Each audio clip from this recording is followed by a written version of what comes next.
Assalamualaikum warahmatullahi wabarakatuh. Alhamdulillah wassalatu wassalamu ala Rasulillah wa ala alihi wa ashabihi mawala wa ba'd. Ikhwan wal akhwat, muhajirin muhajirat dimanapun Anda berada, semoga Allah Subhanahu wa taala senantiasa memberkahi amal ibadah Anda di hari-hari terakhir Ramadan ini, dan mudah-mudahan kita bisa menutup Ramadan dengan husnul khatimah. Yang perlu kita sampaikan bahwa 10 akhir bulan Ramadan merupakan hari yang terbaik untuk meningkatkan amal soleh kita, terutama di malam-malam ganjil. Mudah-mudahan Allah Subhanahu wa taala senantiasa memberi kemudahan kepada kita untuk memperbanyak amal ibadah di 10 akhir bulan Ramadan ini. Ikhwan wal akhwat yang mudah-mudahan dirahmati Allah Subhanahu wa taala, kita masih di serial kajian kitab Badlul Ma'un fi Fadli Ta'un karya Imam Al-Hafidh Ahmad bin Ali Ibnu Hajar Al-Asqalani rahimahullah. Jemaah sekalian, di tengah wabah ta'un yang melanda kita, taruhlah misalkan corona ini adalah bisa disebut ta'un. Pertanyaannya, dari sekian amal yang begitu banyak, amal ibadah yang begitu banyak, kira-kira amal ibadah apa yang paling cocok atau yang sering dilakukan oleh para ulama di tengah wabah ta'un? Ma'asyiral muslimin, selain sedekah, bertaubat kepada Allah Subhanahu wa taala, dan tentunya antisipasi medis, ada banyak aktivitas yang harus kita lakukan untuk beramal di tengah wabah taun, atau untuk menghindari wabah taun, atau untuk memudahkan kita mendapat keselamatan. Di antaranya apa? Memperbanyak sholawat kepada Rasulullah Sallallahu Alaihi Wasallam. Ini disebutkan oleh Imam Ibnu Hajar rahimahullah dalam buku ini, yaitu memperbanyak sholawat kepada Rasulullah Sallallahu Alaihi Wasallam. Allahumma sholli ala Muhammad wa ala ali Muhammad kama shallaita ala Ibrahim wa ala ali Ibrahim. Ini merupakan salawat yang paling bagus di antara sekian salawat yang ada. Karena Rasulullah SAW yang mengajarkan langsung. Tentunya Rasul paling tahu mana salawat yang lebih baik untuk beliau daripada salawat-salawat lain yang dibuat oleh manusia. Ma'asyiral muslimin, pendapat ini berdasarkan hadis dari sahabat Ubay bin Ka'ab radhiyallahu anhu. Beliau pernah bercerita, suatu waktu beliau bertanya kepada Rasulullah sallallahu alaihi wasallam. Riwayat lain menyebutkan bahwa Ubay bin Ka'ab mendengar salah seorang bertanya kepada Rasulullah sallallahu alaihi wasallam. Apa pertanyaannya? Ya Rasulullah, berapa kali saya harus berselawat kepada Anda? Rasulullah mengatakan, terserah kamu.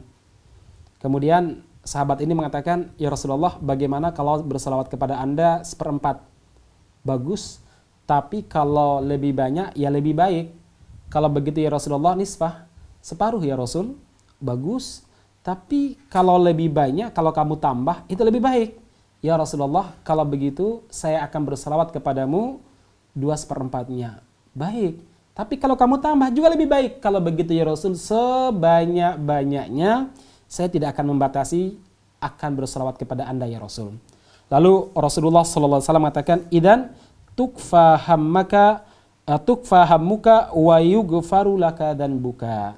Kalau kamu banyak bersalawat kepadaku, maka Allah Subhanahu wa taala akan memenuhi setiap cita-citamu. Dan atau Allah Subhanahu wa taala akan memenuhi kegalauanmu, keinginanmu akan dipenuhi oleh Allah Subhanahu wa taala. Dan Allah Subhanahu wa taala akan mengampuni dosa-dosamu. Jadi jamaah sekalian yang mudah-mudahan dirahmati Subhanahu wa taala, di sini para ulama berkesimpulan, kalau di saat wabah taun, tentu di antara yang diinginkan oleh manusia adalah apa? Kesehatan. Jadi ketika kita banyak bersalawat kepada Rasulullah Sallallahu Alaihi Wasallam, keinginan kita ini akan dipenuhi oleh Allah Subhanahu Wa Taala, yaitu berupa kesehatan tadi. Sementara kalau dia itu terkena wabah taun, maka di antara yang diinginkan oleh manusia di saat meninggal adalah apa? Dia mendapatkan ampunan dari Allah Subhanahu Wa Taala.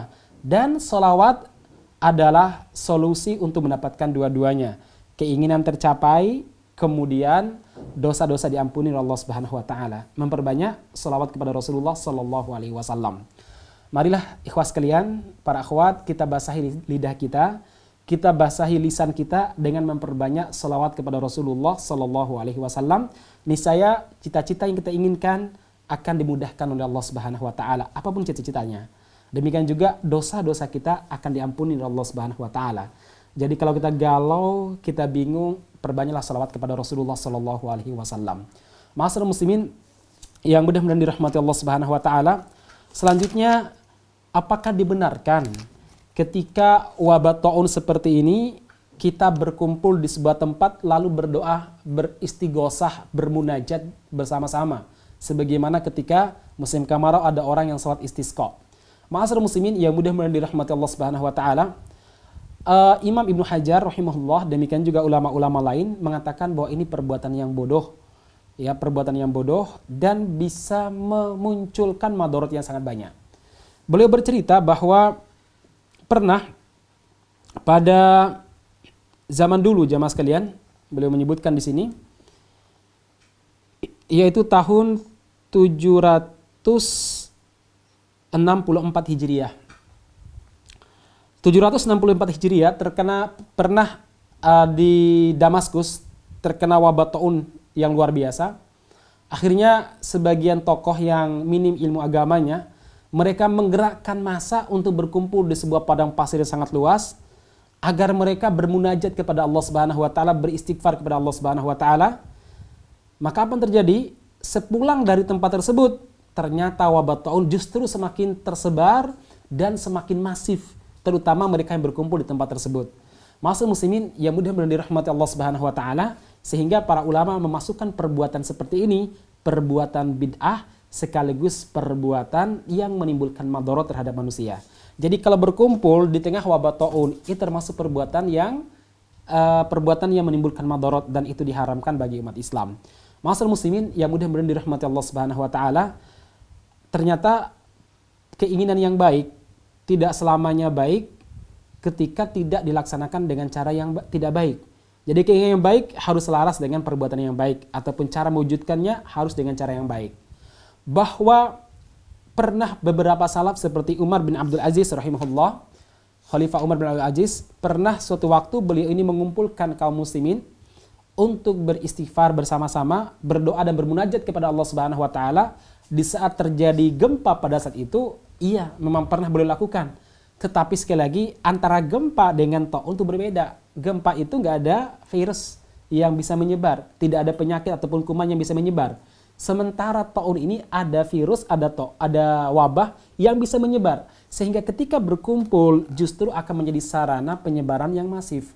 Makanya ma'asyiral muslimin yang mudah-mudahan dirahmati Allah Subhanahu wa taala, tidak benar kalau seandainya kita menantang wabah taun dengan mengatakan pengajian rame-rame akan bisa menyebabkan taun itu lari karena ini rahmat turun di tengah pengajian dan lain sebagainya. Oh, nggak bisa jemaah sekalian, karena sekali lagi itu pernah terjadi dan justru menimbulkan mafsadah yang sangat besar.